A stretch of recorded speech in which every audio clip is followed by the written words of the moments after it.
দখলদারদেরকে উচ্ছেদ করার জন্য কোনো ধরনের নোটিশের প্রয়োজন নাই। কোটি টাকার ব্যবসায়ীর একটা ছোট্ট অবৈধ স্থাপনা বন্ধ করে দিলে সে কখনো ছিনতাইকারী হবে না। একটি পয়সাও সিটি কর্পোরেশনকে ভাড়া দিচ্ছেন না। 150 একরের মধ্যে ওই অংশ ভরাট আছে, দখল আছে, সেগুলো আমরা উদ্ধার করব এবং এই উদ্ধার কাজ শুরু হয়েছে আজকে থেকে। এবং আমার পিছনে যে জায়গাগুলো, এখানে ইটের ভাটা এবং অন্যান্য যে কমার্শিয়াল যে কর্মকাণ্ড আপনারা দেখেছেন, এই কর্মকাণ্ডগুলো বিগত দীর্ঘ সময় ধরে হয়ে এসছেন এবং তারা একটি পয়সাও সিটি কর্পোরেশনকে ভাড়া দিচ্ছেন না।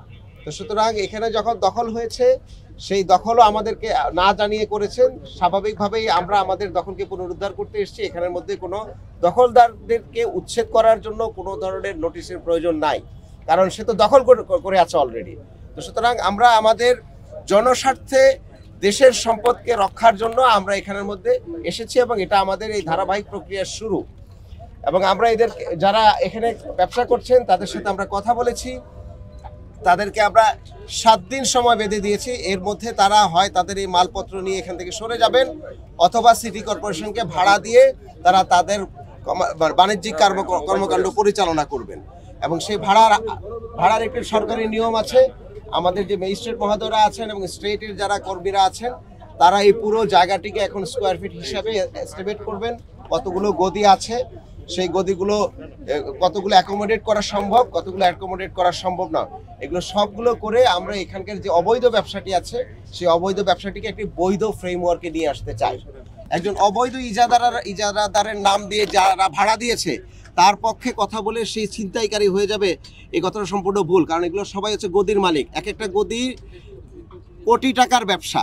একটা কোটি টাকার ব্যবসায়ীর একটা ছোট্ট অবৈধ স্থাপনা বন্ধ করে দিলে সে কখনো ছিনতাইকারী হবে না। এই ধরনের ন্যারেটিভ নিয়ে কথা বলবেন না, এটা সম্পূর্ণ ভুল চিন্তা।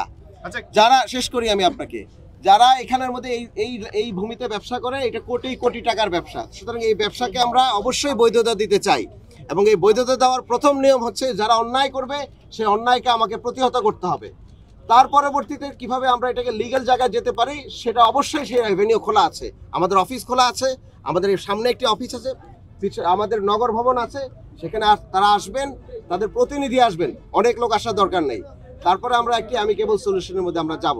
দ্বিতীয় যে প্রশ্নের আলোচনাটা করছি, যেহেতু ঢাকায় বায়ু দূষণ একটি বড় সমস্যা এবং বায়ু দূষণের একটি বড় সোর্স হচ্ছে ঢাকার আশেপাশে যে বালুর গদিগুলো এবং পাথরের গদিগুলো আছে, বায়ু দূষণ হচ্ছে। সুতরাং আমরা এই বালুর যে গদিগুলো আছে সেগুলো আসলে অবৈধ গদি, সেগুলোকে আমরা নিলামে বিক্রি করে দেব।